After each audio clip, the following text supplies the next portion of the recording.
Assalamualaikum warahmatullahi wabarakatuh.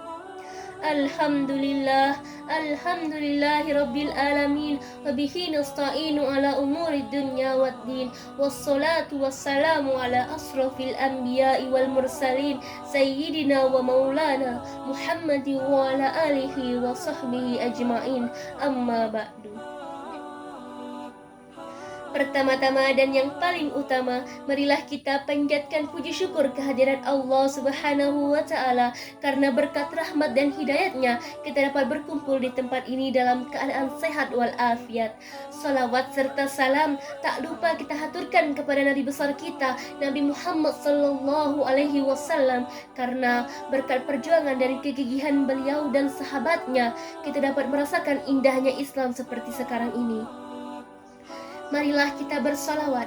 Allahumma salli ala Sayyidina Muhammad wa ala ali Sayyidina Muhammad. Para jamaah yang saya banggakan, para jamaah yang dirahmati oleh Allah Subhanahu wa Ta'ala. Pada kali ini saya akan menyampaikan ceramah singkat mengenai ikhlas. Ikhlas merupakan perbuatan yang kita lakukan tanpa mengharapkan imbalan. Pengertian ini sudah benar, namun masih kurang tepat.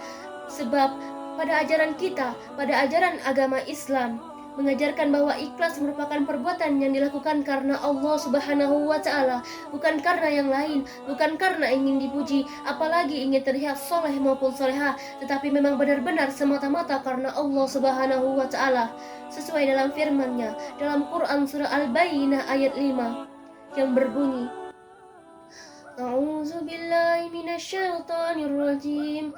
Bismillahirrahmanirrahim. Wa ma umiru illa liya'budullaha mukhlishina lahuddin. Yang artinya, tidaklah aku memerintahkan kepada mereka kecuali untuk beribadah dengan ikhlas. Maksud dari ayat ini adalah kita harus ikhlas dalam melakukan hal apapun, dalam amalan apapun, termasuk dalam hal ibadah.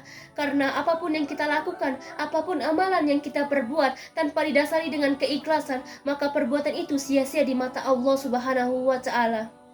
Ada sebuah kisah, sahabat Nabi bertanya kepada Rasulullah, "Ya Rasulullah, siapakah di antara kami yang akan masuk surga kelak?"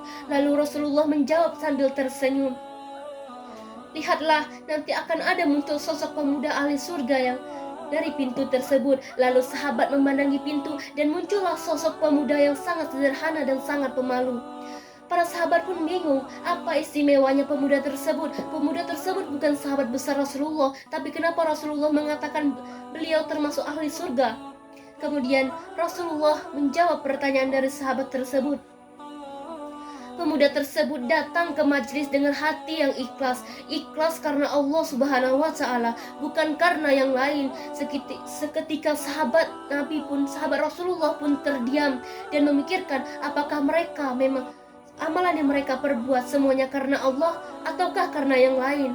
Dari kisah ini kita bisa mengambil kesimpulan bahwa ikhlas bisa menjadi tolak ukur bagi amalan yang kita berbuat. Semakin kita ikhlas dalam melakukan sesuatu, maka semakin besar pahala yang akan kita dapatkan.